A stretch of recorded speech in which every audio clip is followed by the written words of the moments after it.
हाँ भाई, तो हम लोग अभी चलो हार्स पार्ट देख लेते हैं ना। गाड़ी घोड़ा समस्या। देखो ये कोई प्रिंसेस है, इसमें बैठी है,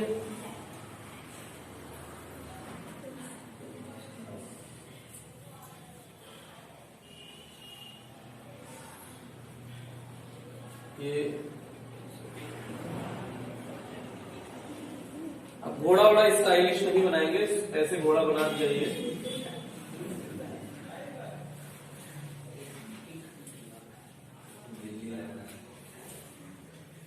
ये कोई घोड़ा चला रहा होगा ना, टिक टिक टिक टिक, चाहे यहाँ बैठा हो चाहे यहाँ बैठा हो। हाँ, यहाँ बैठाया जाता है ना घोड़े पे,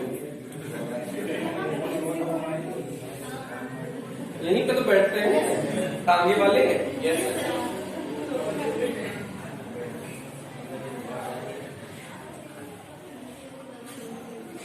ये रस्सी पकड़े है, ये उसका मुंह है घोड़े का, है ना। कुल मिला के आप, ये बतख नहीं है, नहीं तो कुछ लोग सोच रहे होंगे बतख जा रहा है। ऐसे हमने एक आइडिया दिया है आपको ना। अब इसके बाद ये देखिएगा, रस्सी है ये वाली, तो रस्सी पे हमेशा तनाव बल लगता है, टेंशन फोर्स। रस्सी पे हमेशा कौन सा फोर्स लगता है? टेंशन फोर्स, तनाव बल। तो रस्सी सेम तो टेंशन सेम। अगर रस्सी एक ही है तो तनाव बल एक जैसा ही होगा। जैसे एक बड़ी सी रस्सी हमने दो लोगों ने मिलकर पकड़ के खींच रखी है, तो उस पूरी रस्सी में कहीं पे भी देखेंगे तो तनाव बल क्या होगा? सेम होगा। तनाव एक बल है। तनाव क्या है? बल है। तनाव जिसको कहते हो या खिंचाव कहते हो, एक बल है, तो वो सेम होगा। तो मान लो ये टी है तो ये टी है। अच्छा, टेंशन फोर्स कभी भी चेक करना हो, तनाव बल में कंफ्यूजन हो, तो रस्सी काट दिया करिए वहां से मन में। अब काटे ना जो आप यहां पे मन में रस्सी काटेंगे तो ये रस्सी इधर भागेगी ना, तो इसका मतलब है इधर की ओर इस पे बल लग रहा है। और यहां पे ये रस्सी किधर भागेगी? इधर। अगर डोरी काटोगे तो तांगा उधर पीछे चल देगा ना, तांगे के कारण ही तो खिंचा है। घोड़ा आगे निकल जाएगा, तांगा पीछे रह जाएगा, तो रस्सी पीछे जाएगी, तो इसका मतलब यहाँ पे पीछे बल लगेगा। तो ये दोनों बल है बराबर है, विपरीत दिशा में कैंसिल आउट हो गए। ये माना जाता है कि जैसे आप चलते हैं या घोड़ा, तो ये जो पंजा है ये थोड़ा सा मुड़ा हुआ रहता है, तो नॉर्मल हम लोग ऐसे लगाते हैं। नॉर्मल कैसे लगाते हैं? ऐसे। ये नॉर्मल लगाया, ठीक। हल्का सा ये सरफेस मुड़ा हुआ मान लिया जाता है, ऐसे कि यहां सरफेस दब गया है, सतह हल्की सी दब गई है चलने के दौरान। या आपका पैर जो तिरछा है, आप ऐसे, इसीलिए कहते हैं जो लोग पंजे पे दौड़ते हैं वो तेज दौड़ते हैं, जो लोग पूरे पैर पे दौड़ते हैं वो धीरे दौड़ते हैं। कभी भी जो रेसर होते हैं, जो बढ़िया रेस करते हैं, उनसे आप पूछेंगे तो वो पंजे पे दौड़ते हुए आपको बताएंगे कि हम पंजे पे दौड़ते हैं। तो पंजे पे दौड़ने का मतलब है नॉर्मल अच्छा मिलता है। जैसे पूरा पैर लगाओगे तो नॉर्मल थोड़ा सीधा हो जाएगा, और हल्का सा पैर लगाओगे कोना, तो नॉर्मल थोड़ा तिरछा मिलेगा, तो आपको गति में मदद करता है वो नॉर्मल। तो जितना ज्यादा, और इसीलिए कहा जाता है झुक के थोड़ा सा दौड़ो। झुक के दौड़ने से आपका मैक्सिमम जो मास होता है, द्रव्यमान, वो आगे की तरफ आ जाता है, तो आगे की तरफ आपको एक अलग से बल मिल जाता है। तो जब आगे की तरफ से अलग से बल मिल जाएगा तो आप आगे अलग वेग से चलने लगेंगे, थोड़ा आपको सपोर्ट मिलने लगेगा। तो ये नॉर्मल है। मान लो इसने जमीन से ये थीटा कोण बनाया है, चाहे ऊर्ध्वाधर से थीटा कोण मान लो, उससे कोई फर्क नहीं पड़ता। तो ये एन का घटक क्या हो जाएगा? N cos theta. और एन का ऊर्ध्वाधर घटक क्या हो जाएगा? N sine theta. इसके केंद्र से mg लग जाएगा, तो एन साइन थीटा तो mg को संतुलित कर देगा। एन साइन थीटा mg को संतुलित कर देगा। ऐसे ही पहिया जिन जिन बिंदुओं पे संपर्क में है वहां वहां क्या लगेगा? नॉर्मल। तो यहां पे, अच्छा ये बताइए कि नॉर्मल दोनों पहियों पे सेम लगेगा कि अलग अलग? सेम लगेगा, अलग अलग? अलग अलग लगेगा। कोई भी गाड़ी होती है उसका वजन एक जैसा नहीं होता पूरे गाड़ी पे। आप देखते होंगे जैसे 4 व्हीलर जितने भी देखेंगे, इंजन आगे होता है। इंजन आगे होता है मतलब वजन आगे होता है, तो उसमें बैठने की व्यवस्था पीछे रखी जाती है, इंजन से पीछे, जिससे कि उधर वजन हो गया, इधर वजन हो गया, तो वजन बैलेंस हो जाए। अरे समझे कि नहीं समझे? अगर अभी सारा वजन पीछे कर दिया जाए और आप आगे बैठे तो कई बार गाड़ी ऐसे उठ जाएगी। सही बात है। ट्रैक्टर ट्रॉली आपने अक्सर देखा होगा, ऐसे ट्रैक्टर खड़ा हो जाता है, जब ज्यादा वजन पीछे लोड हो जाता है तो ऐसे उठ जाता है। समझ रहे हैं ना? ये तो अक्सर देखा होगा आपने। ठीक है, तो नॉर्मल दोनों पहियों पे डिफरेंट होगा, अलग अलग होगा, क्योंकि अलग अलग दाब से दबाओगे ना आप पृथ्वी को। तो मान लो इसने N1 से दबाया, इसने N2 से दबाया, ये चलेगा ना? अरे चलेगा ना? इसका द्रव्यमान भी कुछ होगा, वो M1G मान लो। इस घोड़े का द्रव्यमान कुछ M2 होगा तो M2G लग रहा होगा। ये समझ में आ गया ना? अब देखिए, जब ये पहिया चलेगा तो घर्षण पीछे की ओर लगेगा। घर्षण किधर लगेगा?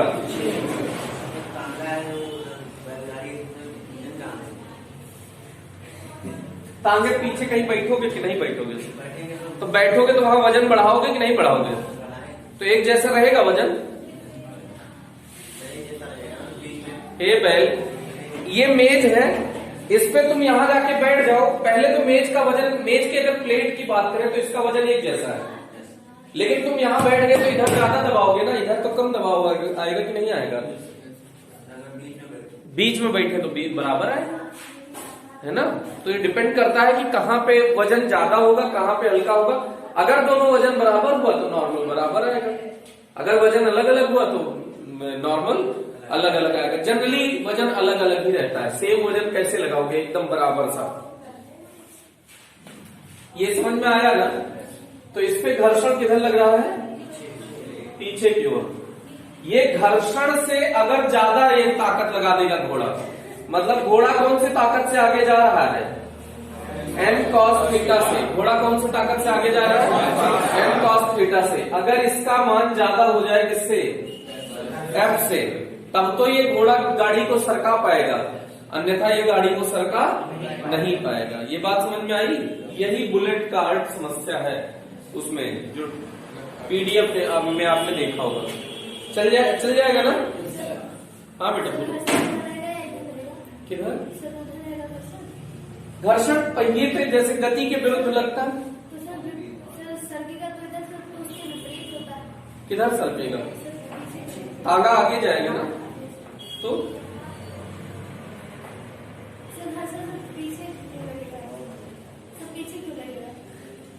जैसे लगता है किसके? किधर सरकेगा?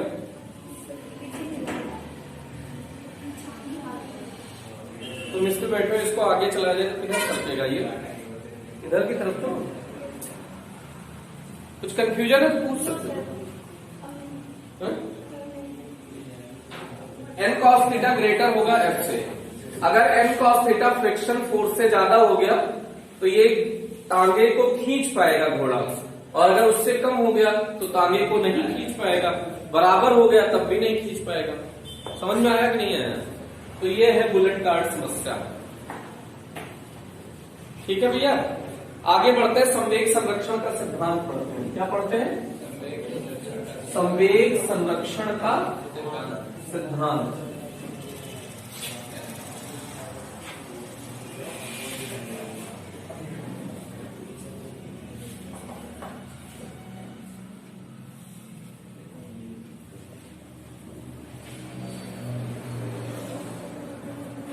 Principle of conservation of momentum, इसको क्या कहते हैं? कंजर्वेशन ऑफ मोमेंटम, संवेग संरक्षण का सिद्धांत। Principle of conservation of momentum.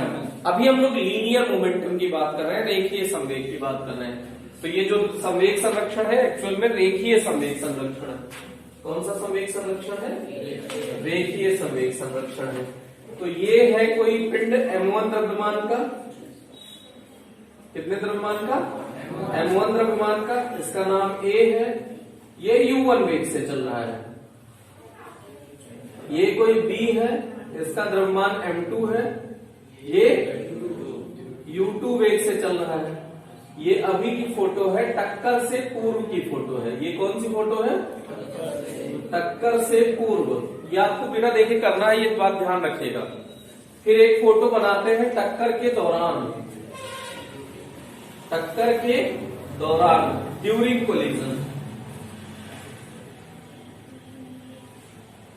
ये ए है, ये बी है, ठीक भाई। ये बना रहे हैं आफ्टर कोलिजन, टक्कर के पश्चात।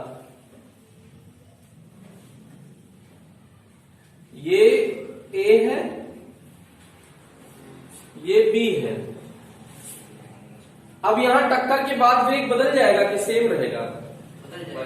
बदल जाएगा। तो यहां पे वेग हमने कुछ v1 मान लिया है, यहां पे वेग कुछ v2 मान लिया है।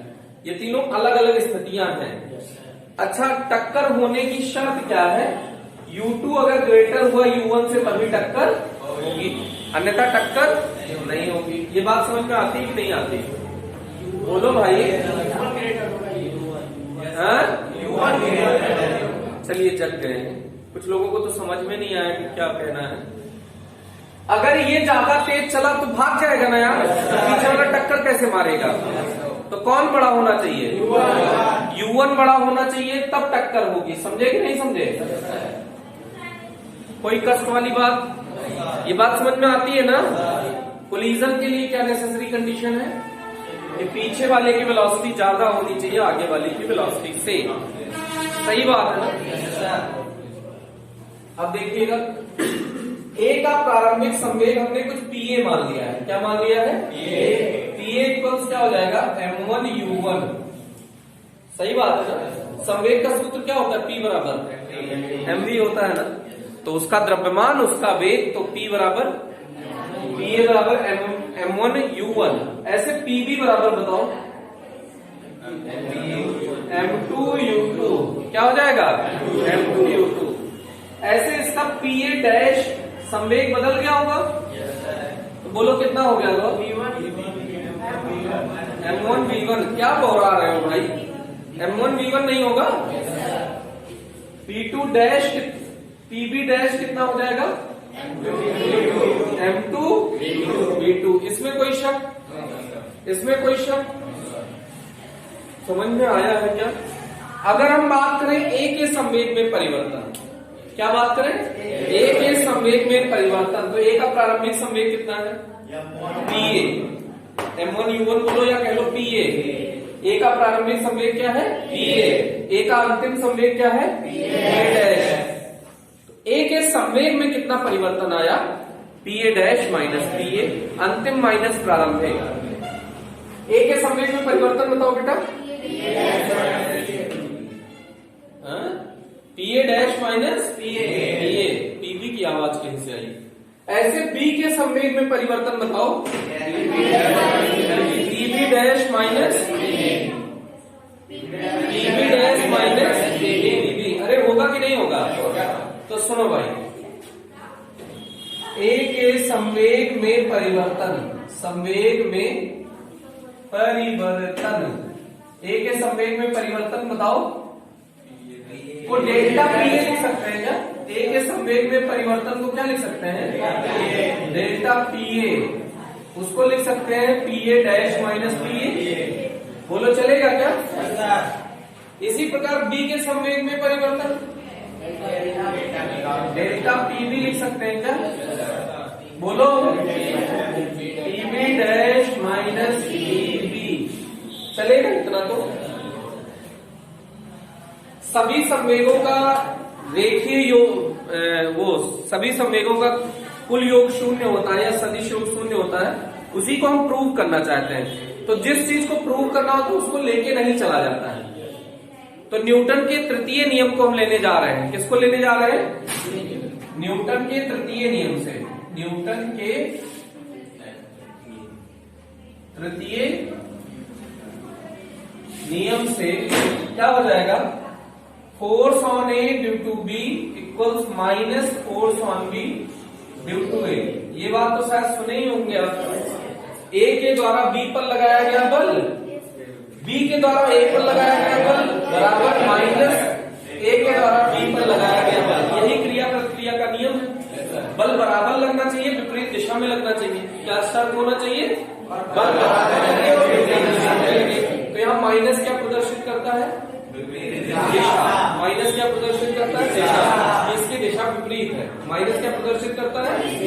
दिशा। कि ये दोनों बलों की दिशा विपरीत है। जैसे सोचो दो लोग आके टकराए, तो इसने इसको इधर धक्का मारा तो इसने इधर मारा ना, सही बात है ना?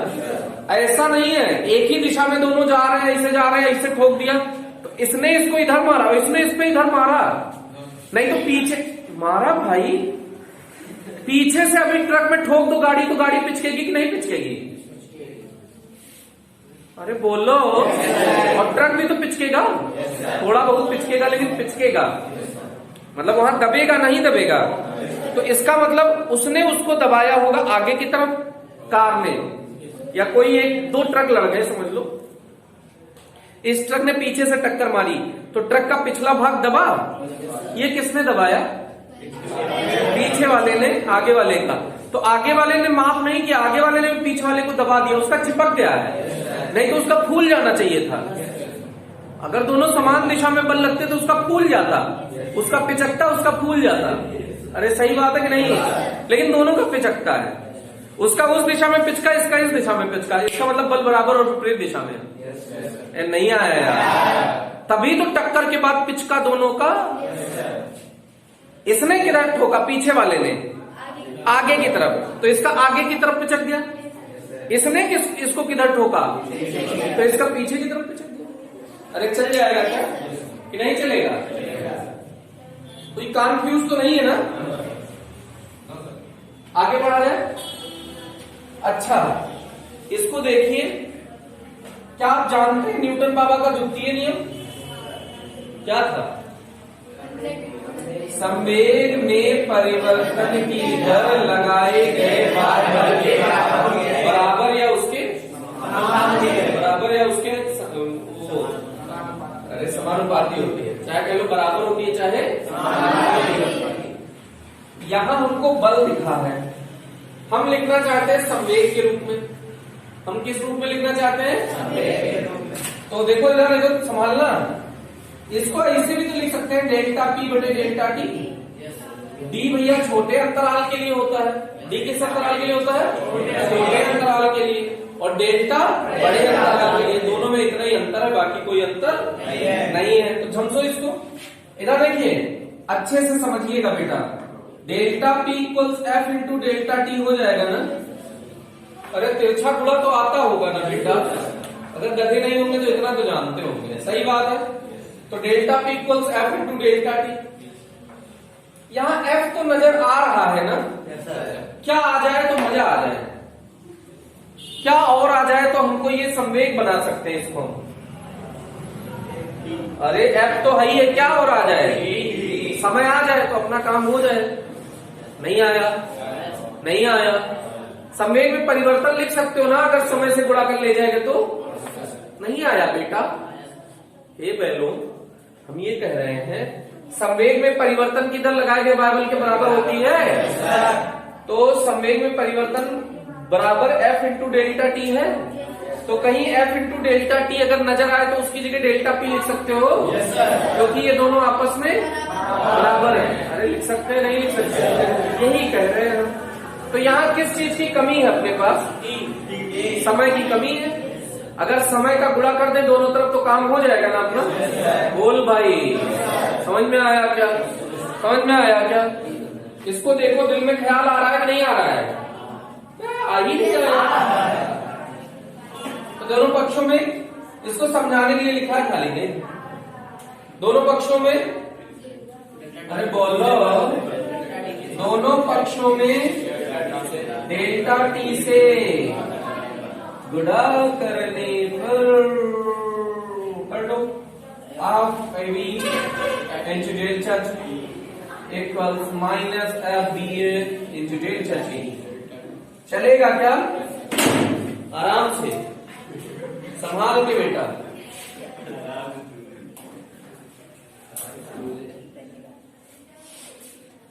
अरे इतना समझ में आया क्या? ये क्या लिखा है? बल इंटू समय।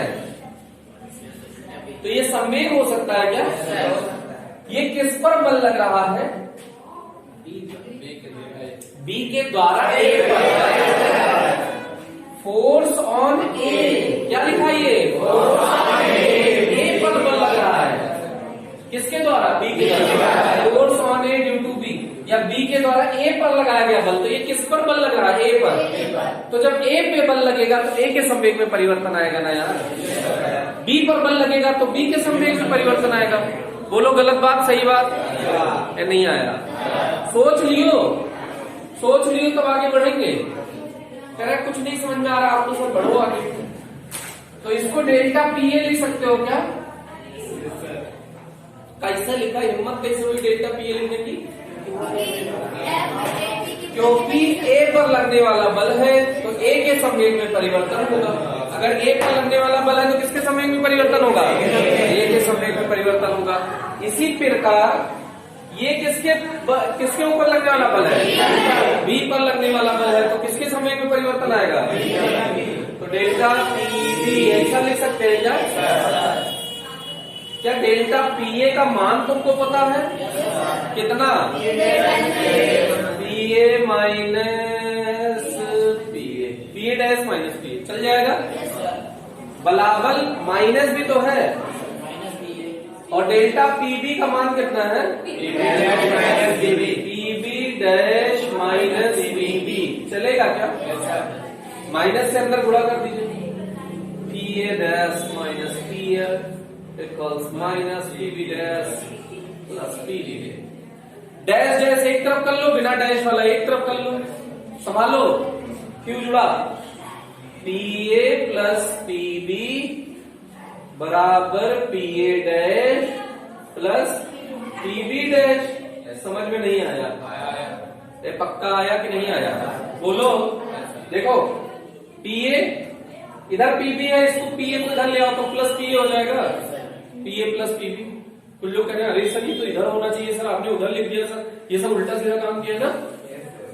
फिर इसको इधर ले जाओ पीबी डैश को, तो P A dash plus PB dash, तो बराबर के उधर वाले को पूरा बराबर के इधर ले आओ तो कोई फर्क नहीं पड़ता, लेकिन इधर वाले को भी उधर ले जाना जरूरी है। सही बात है कि नहीं सही बात है? इतना समझ में आया? ऐसा ये नहीं लग रहा कि टक्कर के पहले का संवेग है। अरे टक्कर के पहले का संवेग कितना है? पी ए और पीबी, वही तो लिखा है टक्कर के पहले का संवेग। और ये क्या है? P A dash PB dash टक्कर के बाद का संवेग। अरे है नहीं है? तो इसको जरा तमीज से लिखते हैं। m1u1 plus m2u2 equals m1v1 plus m2v2। ये क्या है? टक्कर के पहले का संवेग बराबर टक्कर के तो रट्टा मान लीजिए, कह दीजिए संवेग संरक्षित रहता है। टक्कर से पूर्व संवेग बराबर टक्कर के पश्चात संवेग। सही बात है ना भाई? टक्कर के पूर्व संवेग बराबर टक्कर के पश्चात संवेग चल जाएगा। इसको एक बार घूरो देखो, तुम्हें खुद से प्रूव करना है।